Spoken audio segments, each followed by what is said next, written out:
Welcome to another episode of the Dining at Disney podcast, your ultimate source for delicious discussion about dining at Disneyland and Walt Disney World.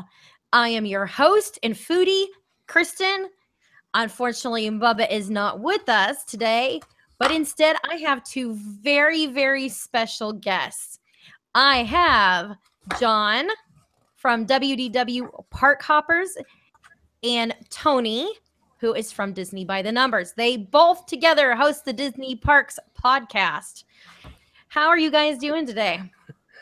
Good. How about you? I am doing wonderful. Partially because I am very excited to hear about your experience, because both of you, on behalf of Dining at Disney, That's right, went over to Four Seasons Orlando and checked out Ravello's menu for Visit Orlando's Magical Dining Month. Yeah. So we're going to be definitely digging into that tasty dish a little bit later on the show. But we are going to start off with talking about what Visit Orlando's Magical Dining Month is and what restaurants are participating. Specifically, we're going to be talking about the Walt Disney World area. There's plenty of areas that are included in this, and it's a really cool thing. Now, I know, Tony, you've done this several times. I know, John, you and Sarah look forward to this as well. It's kind of like one of those things that you go, September, because usually it kicks off in September. Break out the stretchy pants. And you kind of have to save up some money. You're like, well, we can't splurge here because this is coming up. If you stick to the plan of just buying the meal, it's okay. It's once you start doing wine pairings and add-ons, that just, and cocktails and things like that, then that starts driving up your bill, and it makes the month a mess. And the worst part is it's also coming at the same time of Epcot's Food and Wine Festival. Mm-hmm. So you're really torn because it's like, I really want to have, the food and wine experience, but at the same time, it's like, gosh, I mean, how could you say no to $35 for STK or, paddlefish or places that for $35 you can barely get an appetizer and a Coke? Oh yeah. And we're not just talking $35. We're not just talking like the entree. This is like a 3-course meal. Yep. Yeah, and most places that we've gone to, I don't think they really downsize the portion. Some places do different things. Like Ravello does something different, whereas they create a specific menu. I think there's one item or a couple items actually that is on their normal menu, but they also then create dishes that is not on their normal menu just for the magical dining. So you get a little bit of that, but I don't think, John, from all the places we went to last year, did we walk out hungry? Not really. No, absolutely not. There were, if they don't change the size of the menu, what they're offering is a little bit different. It's not necessarily a portion size because it's not something that they offer on the menu. It's something that's specially created just for this. And that is part of what makes this whole Magical Dining Month so, dare I say, magical, because a lot of times you're getting a flavor of the restaurant, but it's something that is not on the menu every day of the week. So it's even more special because of that. Yeah. And a portion of all the proceeds do go to a charity too. So yeah, absolutely. That makes it even more better. And I think Magical Dining's partnered with American Express, so that is also one of the reasons they can do it. But $1 from each meal goes to support Free Ride and Base Camp Children's Cancer Foundation. So that's huge. So not only do you get a great meal, you also get to do some good. Yeah. That's one of my favorite things about it is it's for a good cause. They add that into it. And so it makes you feel a little bit better about the fact that you're going out to eat that night when, normally you might be cooking at home. Yeah, absolutely. It just makes the bucatini just that much more flavorful. Not to mention you're probably eating it at a restaurant that, like some of the restaurants on Restaurant Row have incredible views of the lake behind, or you're at at someplace at Walt Disney World, or you're someplace in Universal or somewhere in downtown Orlando that you would probably not necessarily financially, depending on your economic level, but I mean, you might not be able to afford it any other way. So it's just a win-win all the way around. Yeah, Oh, and they have over 100 restaurants this year, and they broke it down to, they have what they call these districts. So there's the convention area, obviously around the convention center. There's the Disney Lake Buena Vista area, downtown Orlando, Restaurant Row, and that's near Universal Sand Lake. There's then surrounding areas, so kind of some outlying restaurants. Universal City Walk, and then Winter Park is the last area. Right. Yeah. Which gives you a lot of places to choose from if you're visiting Definitely. Orlando. You know, not just people who are visiting Disney. You know, other people have plenty of areas to check out. So if you're going, you know, SeaWorld or Universal, or you're just going downtown, you know, you're just visiting and seeing Orlando as a whole. I mean, plenty of places to still enjoy a really good deal. Yeah, and the great thing is, a couple years ago we went to this restaurant that just had this amazing name called the Ravenous Pig, and my wife and I went there. We had magical dining there, and then the following year we actually took some friends.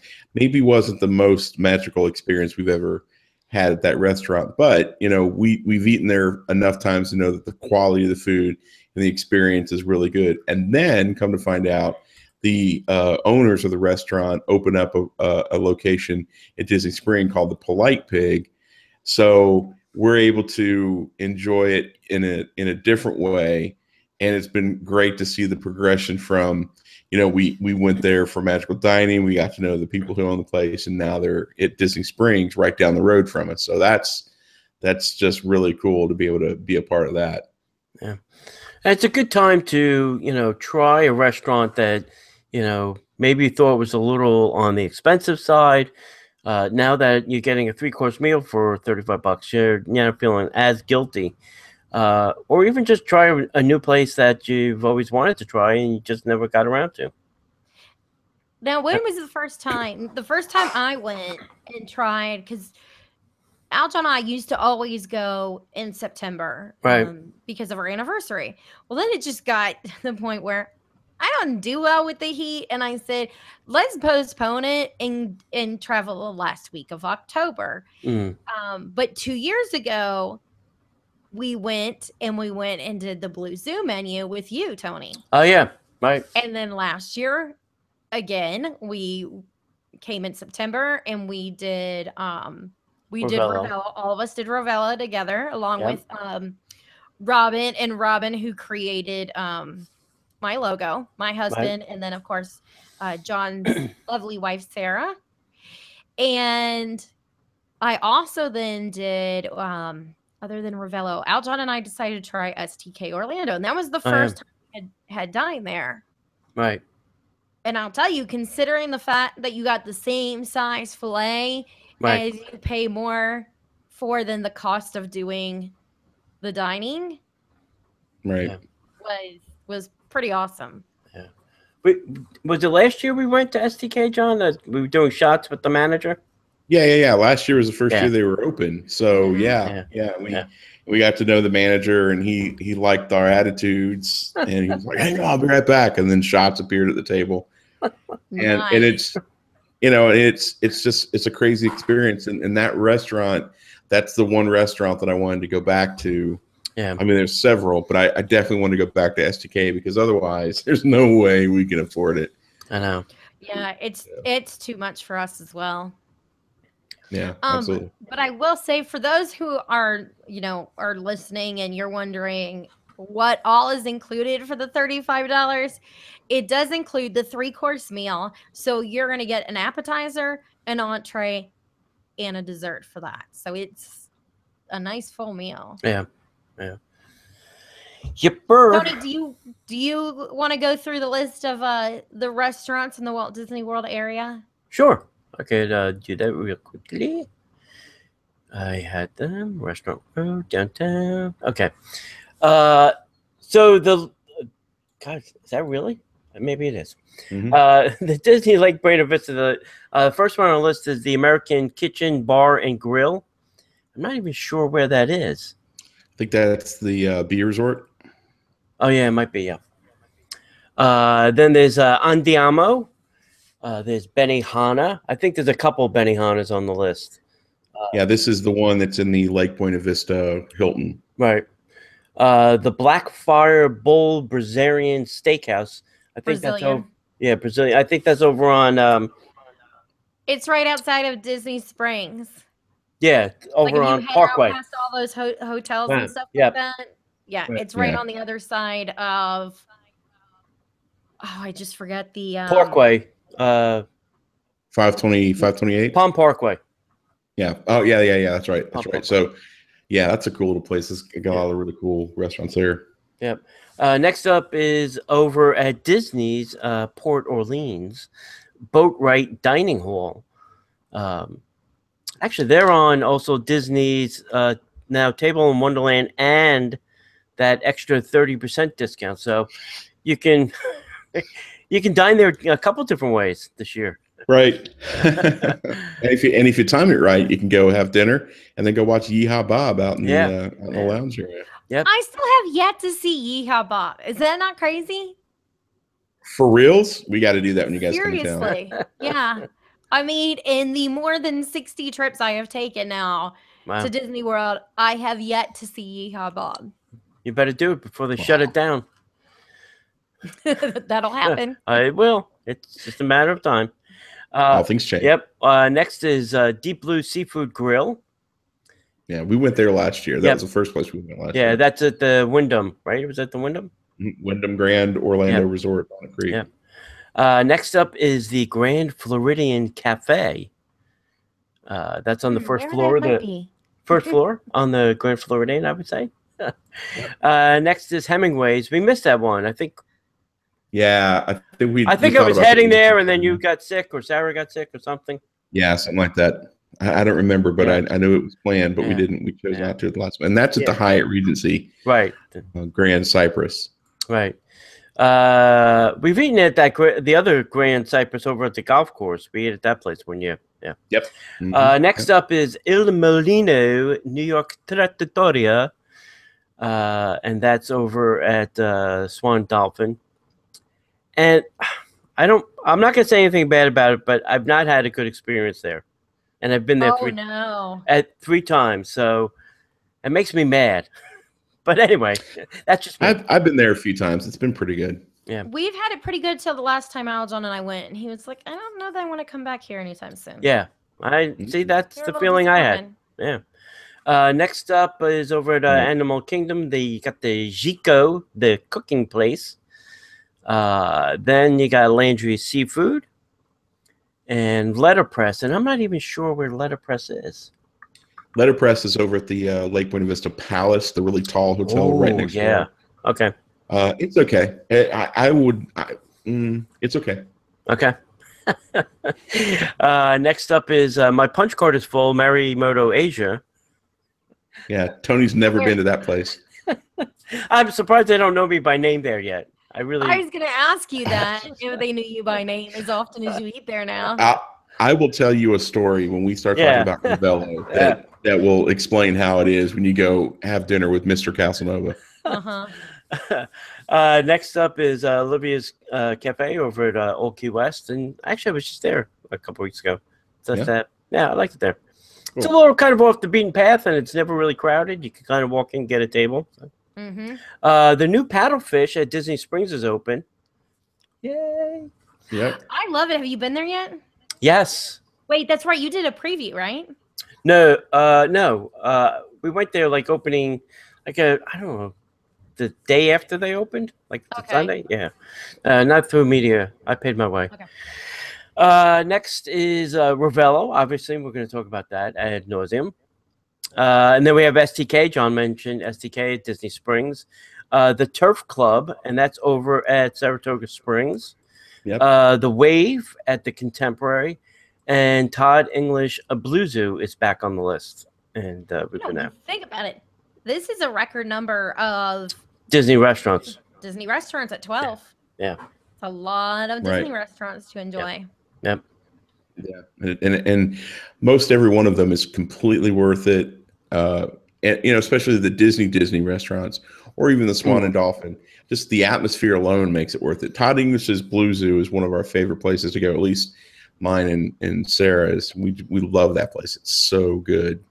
Yeah, I wish they would add a few more of the signature restaurants. Like California Grill or Artist Point or Yachtsman Steakhouse or Flying Fish. Flying Fish. Yeah, some of the places that you go, I really don't feel like spending $30 just for an entree. At least, that allows you to go there, try some of the food, and go, hey, this is a place maybe I might come back to. So. I don't see them doing that with something like a California Grill, but for Artist Point, which that's not one of the first places people think of going to eat when it comes to Disney signature dining. Right. So something like that would be really cool if they added to that list to kind of get more people knowing about it, Yeah. Yep. Absolutely. Totally agree. Yeah. See. Okay, so we've got the whole list of places, and both of you went to Ravello. So let's talk about your experience at Ravello.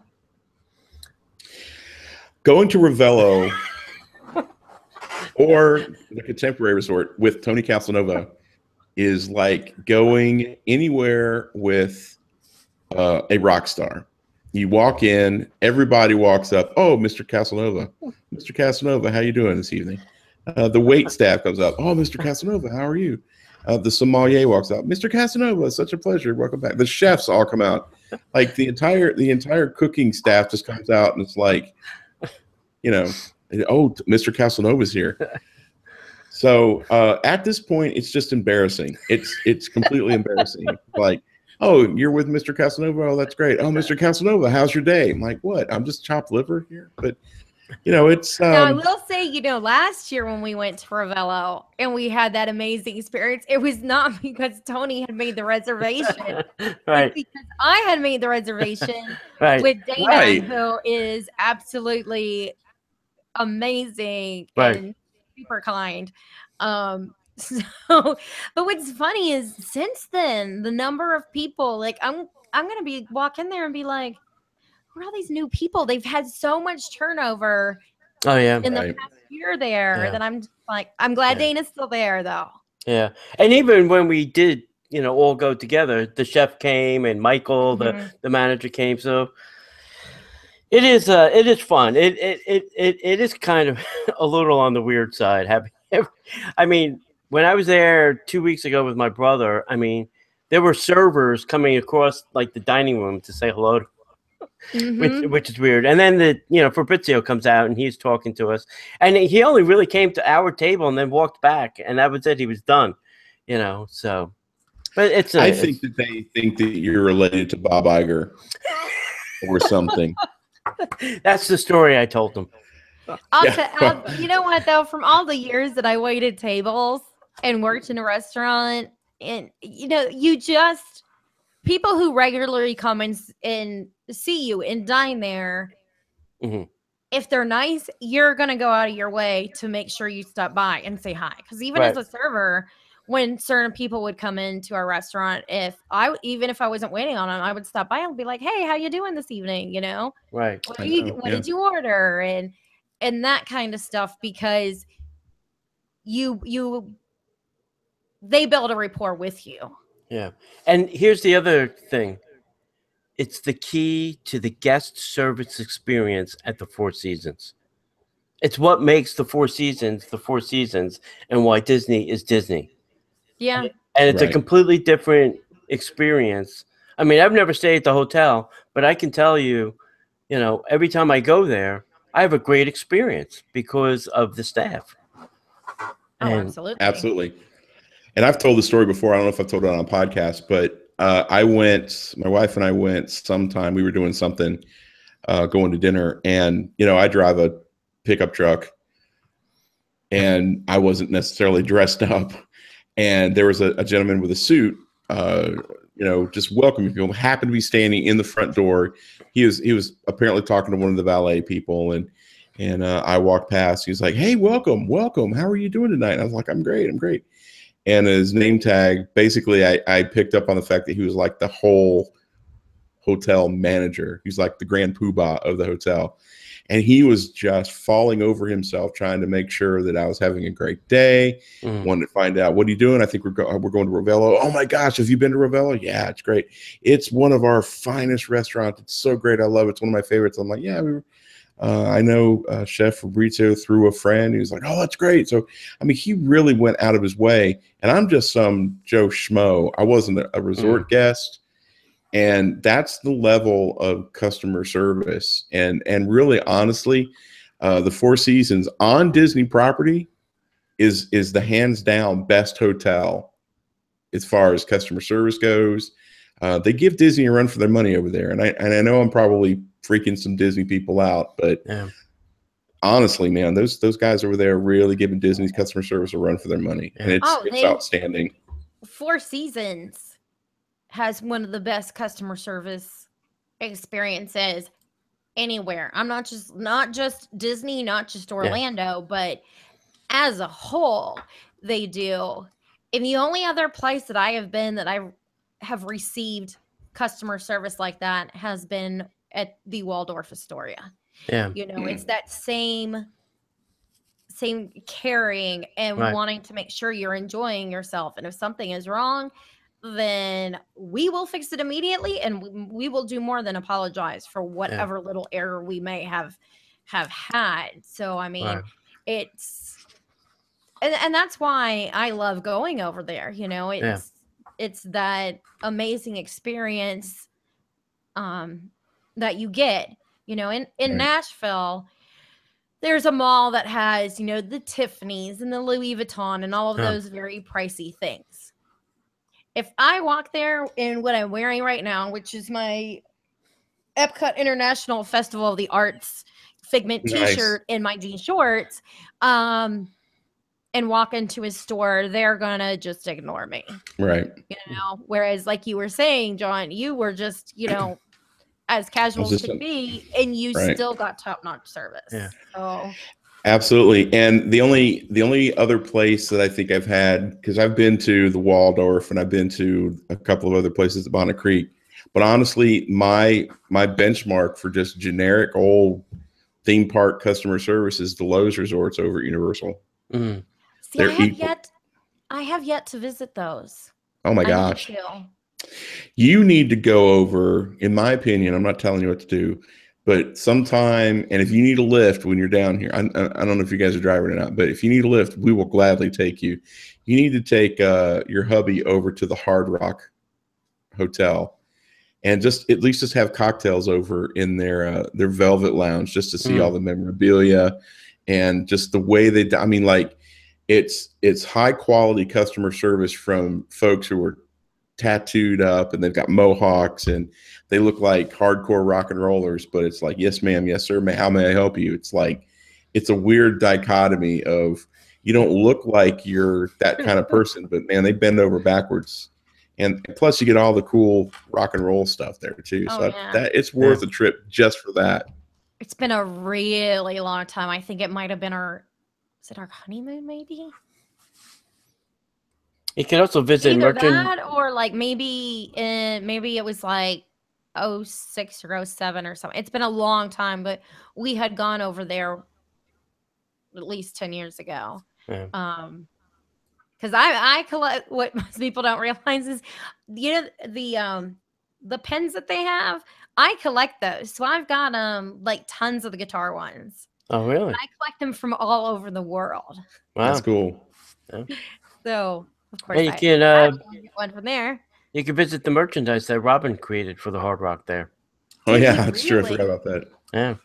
Yeah. Nice. Yeah, his name is on the tags, designed by Robin. Oh, cool. Yeah. No way. Yeah. That's awesome. Yeah. And you can go over there and have cocktails and stuff and then just jump right over and go over to Portofino Bay and go to Mama Della's. Mama Della. We've been there, Mama Della. It's so good, guys. Good. Anyway, but back to Ravello. Yeah. I was like, oh my God. Back to the other Italian place. Okay, Ravello. Let's talk Disney. You want to start, T, or you want me to? You can start with the appetizers. Appetizers were incredible. They are we so we're going to go down the order of the menu that I'm looking at, which is not necessarily the order that the food came out in, but the first thing they brought out was ensalada mixta, which is basically an arugula and green salad. The vinaigrette was a what's that say? Moscato. I'm so blind. Moscato vinaigrette, which was just off the chain good. Yeah. It was great. It was a great starter for the evening. And how do you say that? Pulpatine? Pulpatine. Okay, so Senator Pulpatine for you Star Wars fans. Right. Basically, an order of the meatballs that are an incredible combination of mortadella, pistachio, with their pomodoro sauce and mascarpone cheese. So the way they make their meatballs with ground beef, pork, and then mortadella, and there's no breadcrumbs and no egg, so they're gluten-free, dairy-free, and they are the best tasting meatballs. Better than my grandmother, and I hate to say that. How dare you? That's how good they are. I would love to get the actual recipe. That says a lot coming from a very Italian family. I mean, yeah, listen, every restaurant, Italian place I go to, I order meatballs. Rick said one time when we were out, what did we like on the meatball tour? Because every place I was trying meatballs, and these are absolutely the best meatballs I've ever had. Yeah. They're so good. Yeah. And the sauce is to suck up and drink through a straw. Jeez, it's unbelievable. Yeah. It's so good. So you want to tell them about the charcuterie and cheese board? Oh yeah, that was good. They had 2 meats, 2 cheeses, and a olive tapenade. And it's not always going to be the same 2 meats. It depends on what they can get, so that they can make sure that everything they're bringing in is fresh. Right. So they served us mortadella and prosciutto di Parma, but that may not be what you get on your charcuterie. And I'm sure if you ask, they'll tell you what will be the meats and the cheeses. Right. We had a fontina and gorgonzola. Gorgonzola, right. Yeah. So they gave us a nice fair amount of the black olive spread, and then they had a very small sample cup of the what do you call that? Jardinera. Yeah, Jardinera. Yep. Yeah. So that was great. They're also doing something very different as an add-on. So those are the choices that you can pick for your appetizer. You forgot the gelato parmigiano. Oh yeah, geez, gosh, that was. Go ahead, tell them about that. So they had another salad. It was a gelato di parmigiano, and it was some mixed greens. They called it artisanal lettuce, tomato vinaigrette. But then they had Parmesan gelato on the salad. These little balls of, I think it was, I think they made Parmesan gelato and they rolled it in Parmesan. Mm-hmm. And I could have had a plate of those and tossed the salad to the side. Yeah. So just kind of imagine like a very soft, almost like butter consistency, but it was just all that Parmesan flavor. Right. Rolled in more Parmesan. And, I know it was supposed to go with a salad. I was putting it on pretty much anything that wasn't nailed down. The plate, the bread, Tony's camera. I smeared some on my phone. It was unbelievable. Yeah. It was so good. I can't believe I forgot that. Yeah. They should really have a store where we could take some of these things home with us. But hey, can I have a box of those Parmesan balls and some meatballs to go, please? Yeah, absolutely. You know what? If they did that, I would bring a cooler. We'll be packing that stuff to take back home. They would double their restaurant revenue. I would just hire Uber Eats to just keep delivering it every 2 weeks. It's worth several $100. Just have Uber Eats deliver it. Yeah. So what I started to say earlier was one of the things that they've done. So you've got your choice of those 4, appetizers, and then what they've done is they for an upcharge you can order a fifth appetizer, and it's basically so it's got buffalo mozzarella, prosciutto cotto. That's it, right? Yep. Sweet. Mascarpone and arugula, and it was phenomenal. It was a great pizza, but they're offering that for a little upcharge, which I was thinking about why would they do that, and then I thought, well, if there was 4 people and you were splitting dinner, you could each have one of the appetizers and sample it, and then you could order a pizza and split that 4 ways. So for $4 more per person, it was totally worth it. Yeah, and I asked the chef what prosciutto cotta because I never heard of it. I've always heard of prosciutto di Parma.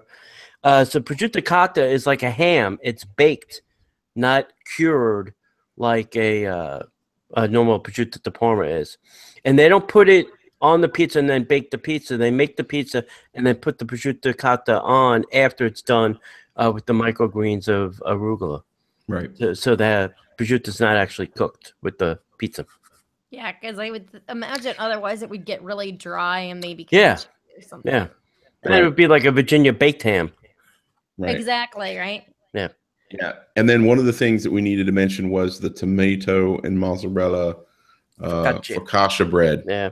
Just it comes with a side of extra virgin olive oil and herbs, and we actually got a little side of the sun-dried tomato spread. So it was just and it was just bread. And I'm not a small dude anyway. So bread, and you have me at bread and pasta. And it was amazing. And just the photos that we took don't even do close to justice, but it was so good. And that first section of those 6 things came out, and we were all stuffed, and we hadn't even gotten to the entrees yet. Yeah. Thank God they served the entrees family style, so you didn't have to feel guilty and eat, a whole plate of something. Right. Yeah. So what were the entrees, T? I'm going to start with my favorite, which was the chicken puttanesca. Mm-hmm. This it was still it had the perfect sauce with just the right bite of spice. It wasn't too hot, it wasn't overwhelming. Just you got the little heat in the back of your throat. You're like, oh, hey, this is pretty good. And then it came with fried polenta. Like they were like almost like mozzarella sticks of polenta, I think rolled in some breadcrumbs and then deep fried, and they were delicious. Underneath that was kind of olives and capers, and they weren't the small itty bitty. They were a larger size caper, and it had a nice, good brine to them. I think that was my favorite entree, and that is not on the normal menu. And I'd probably go back just to try that. Wow! Absolutely. Yeah, my second. Go ahead. No, go ahead, bro. That's good. The second favorite one was the homemade bucatini amatrina. And that is bucatini is a hollow pasta, kind of got like a little hole in it, and that was made with their pompadura sauce, kind of what they serve with the meatballs. And I could have had a 2-pound bowl of that and not thought twice about it. It was really good. It was perfectly cooked al dente. It was not too soft, not too hard, just right in the middle. It was perfect. So. Yeah, that was my favorite. And I was a very good boy. There was a lot left between Tony and my bowl and the people across from us bowl. Yeah. I was like, how could I eat this and not look like a total pig? It was so good. I mean, the sauce alone was just incredible. Yeah. And then the pasta. I'm a sucker for homemade pasta. And the pasta there, the bucatini was incredible, totally worth it. I don't think there was any meat in it. There wasn't any meat in it, was there? No, it's a pompadura sauce. Yeah, and I'm a meat eater, but it's totally worth ordering. Yeah, very filling. And good thing you mentioned vegetarians. Yeah, and good thing you mentioned it too, because they do make all their own pastas. Everything is made fresh that day. It's not, they don't have it stored in some container in the back. Everything is made fresh daily there. Right. And a lot of the stuff that they do create and make like the sauces they make from scratch. Nothing is, pre-bought. Right. The last item was a pesce spada, and that was a swordfish. Now, I had to look this up because I wasn't sure what this is. It's called sal spazzo, and it's a spicy salt that they used on this. It came with roasted potatoes, spinach, and then more olives. You can kind of get this Mediterranean olive theme that they got going. Now, this swordfish, I am not a fan of swordfish. I would have probably never eaten it, but I figured let me try it. First of all, it looked like either a veal chop, a pork chop, or a piece of chicken. Perfect cooking marks on it. Not on the pale side, but just on the tannish side. And it was still moist. It was perfectly cooked. It was not pink in the center or fishy in the center. It was a perfectly cooked piece of swordfish. And I was blown away because like I said, I am not a swordfish fan. So for me to like it, really, kind of won me over. So Okay, so we got Yeah, desserts, right?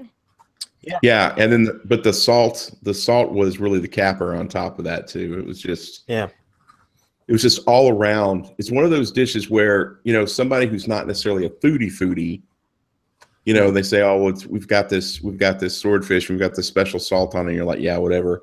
And then you try it, and then you realize this is great food. Because it just made everything explode. It was a flavor explosion. It was so surprising because I've had swordfish before and it was kind of dry, and the swordfish is not my favorite style of or your type of fish. Yeah. But the pesce spada, man, won me over. Yeah. So it was. I actually kind of liked it a little bit more than the chicken. The chicken was great, but I kind of liked it more than the chicken. All right, there you go. One for chicken, one for fish. That's right. So the desserts, how they brought the desserts out for us was they brought a plank of wood and they had one of every dessert, and they actually brought more than they needed, and it was everything within me not to just go crazy and eat all of it. But the first dessert they had was what they're calling an affogato, which is basically a little cup of cafe espresso with a dollop of vanilla homemade gelato in the center of it. Unbelievable. And I was awake. It was great. Yeah. So good. Very flavorful. Worked really well together. It was really good. It's really good. What were your thoughts on that one, buddy? Yeah, it was good. I could have a bigger cup and a bigger piece of ice cream. It was delicious. Yeah. And we looked up affogato means drowned in Italian. So they're drowning the gelato in the espresso. I will not make the obvious joke, but I'm thinking it. So then they had I don't want to say just a cannoli. Yeah. But they had a Sicilian cannoli. The ricotta was amazing with its pistachio. And then they on the ends they had candied orange. And they had something else. It wasn't just orange, but they had two candied fruits that were kind of pushed into the ricotta. It was truly amazing. And then they had the pistachio was actually like a spread or cream. Yeah, like a cream. Cream is like a dollop, like if you would take chocolate and make it like a Hershey's Kiss, and it was that, but it was just purely pistachio, and just, you put the cannoli through that, and then you put all the flavors together, and it's truly a great dessert. It raised the level of just a cannoli to truly an amazing dish. Yeah. Now, one of my favorite desserts I have ever had has been a cannoli, and it was actually cannoli that I had in Sicily. I am and sure. I'll tell you, I was like, oh my God, this is amazing. Yeah. And so anywhere that there's cannoli on the menu, like that's what I'm gonna go for. Right. Well, they also have, those are the two choices for the regular menu. For a $5 upcharge, you can get a coffee tiramisu. And the coffee tiramisu was, I don't know what's better than incredible, but whatever that is that. It was a very nice portion size. It had, you know, all the trappings of tiramisu, some chocolate coffee beans, as well as the little straws that normally come with tiramisu. It was amazing. It was beautiful to look at, but it was even better to eat. Yeah, and it's made with their signature coffee too. Mm-hmm. Which Umbria. Yeah, Umbria coffee. Yeah. So that's the food. They also have 3 wines that they're featuring for this. Do you want to talk about that, or do you want me to? You can hit up the wines. I'm not a wine connoisseur. So the first wine that we sampled was the white, which is the Matteo Correggia Arnese, which is from Piedmont, Italy, which is where Chef is from. And I think that's going, was it $50 a bottle? Yeah, $50 a bottle? Yes. Yeah. Okay. And then they have, that's good. yeah, so $50 a bottle, marked down from $60 a bottle. So Woohoo! You're saving yourself some money. So that was a white. It was great. It was not too dry. It wasn't too sweet. It was the perfect combination, especially when we were in the appetizer phase. It was really, really good. I probably should have stayed with it, although red that they had was a Chianti Classico from Toscana, which normally runs $70 a bottle for this event. It's $55 a bottle. So if you want a high quality, real premium Chianti, this is the time of year to go, because you're saving yourself, what was that, $15 on a bottle. And then they have an Enza Prosecco. So that's from, was it Veneto? And that's your sparkling wine, and that's $45 a bottle. We didn't have that last night. This is one thing we didn't have. I would have liked to try that. Yeah, I would have liked to have that rather than the red. Yeah. So basically, they started out the front end. They gave us the white, and as we moved into the entrees, they gave us the red. The Chianti matched up with the Bucatini was probably the pairing of the day. Obviously, because it's a nice hearty red sauce with a nice red wine. I would probably guess that the Pesca Spada would have been better with a white wine. The chicken actually would have been much better with the red wine. So those are my thoughts. Yeah, it was good. They gave us a cocktail to start too, which is I think it was just for that day. It was called the Eclipse of the Tart. You know, like Eclipse of the Heart. The total eclipse of the tart. Total Eclipse of the Tart. It was a very tart cocktail, obviously. Kind of made you pucker pretty quick. Yeah, it's basically very like creative, considering this preview was on August 21st when we had the total eclipse. Right. So it's like a raspberry on top of a sour mix. Mm-hmm. So if you drank either one independently, it would have been really too much, but then you mix them together. And the social media person from the Four Seasons sat across the table from us, and I shared one of her videos. It was really great. So she had the drink, and it was split into two, and she stirred it together. And I was like, well, I didn't think of that. And it actually was much better once I stirred it up. Yeah. Yeah. It was a little powerful on the front end. Yeah, it was a little puckerish. Yeah. Puckerish? Overall, out of 10, T, what would you say? You know what my number is. Do you have to ask, really? I know you. I'm not sure everybody listens to the podcast. Listen, my vote's a 10. I would give it. I've never ever gone here and had a bad meal. Right. You know, and listen, if you don't like something that you get, you know, maybe you're being a little adventurous and you're heading off the beaten path of what you normally eat, and you get it and you take a couple bites and you don't like it. Trust me, if you say, "Hey, listen, I don't like this," they will make you something else, and you will have it on your table, lickety split. Yep, absolutely. And I agree. I would give this a 25 out of 10. Not only, and I said this before, go there for dinner, and then if you time it right, go up to the top floor, 16th floor, go to Kappa, which is their steakhouse, have a cocktail, step outside to their balcony area, and you can watch the fireworks from the Magic Kingdom and Epcot and Hollywood Studios. They don't pipe in the music. Still is completely worth it. Yeah. And we actually have all done that together. Oh, yes, we have. Yes, we have. And I think one Started of us was Ravello playing. and Will. Yeah. Yeah. Yeah. That's right. Yeah. I think one of us was playing the music on their iPhone as we were watching Wishes. Yeah. Hey, Chris, do we want to mention the other restaurants they have there while we're talking about Ravello? Mention just mention let's mention what they are and the style of food.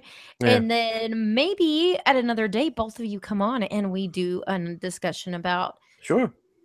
all of the Four Seasons restaurants. We'll do a Four Seasons special. Yeah, maybe we could get the chef on. That would be even better. Ooh, that would. We had him on the podcast when they first opened, so it's possible.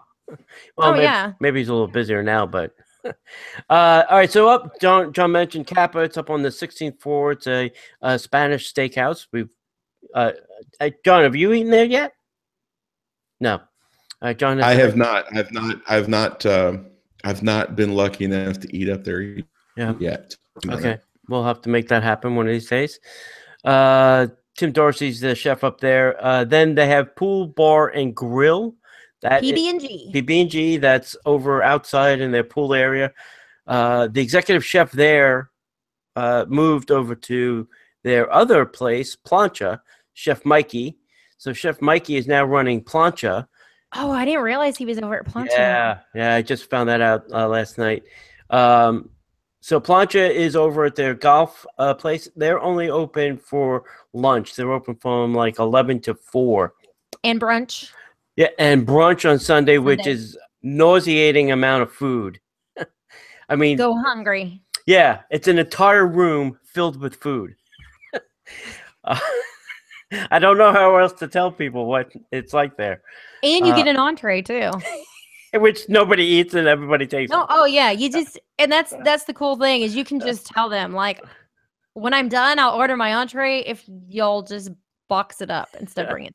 Yeah, we were joking the other night that we said the poor people in the kitchen are like, we would like to put this on a plate once because nobody does it. And that's Plancha's over by their golf resort. I think. Yeah. Oh, and there's Lickety Split, which is their quick service. It's coffee, gelato, and all their handcrafted pastries. And the gelato is amazing. And the gelato is off the hook. Oh my god. We were there 2 weeks ago and they gave us this whole sample of every single flavor they had. Wow. I don't live there, and I have dined at every restaurant at Four Seasons. Yeah. See, there you go. Wow. There really is not a place associated with the Four Seasons dining establishment that stinks. Everything is a complete win.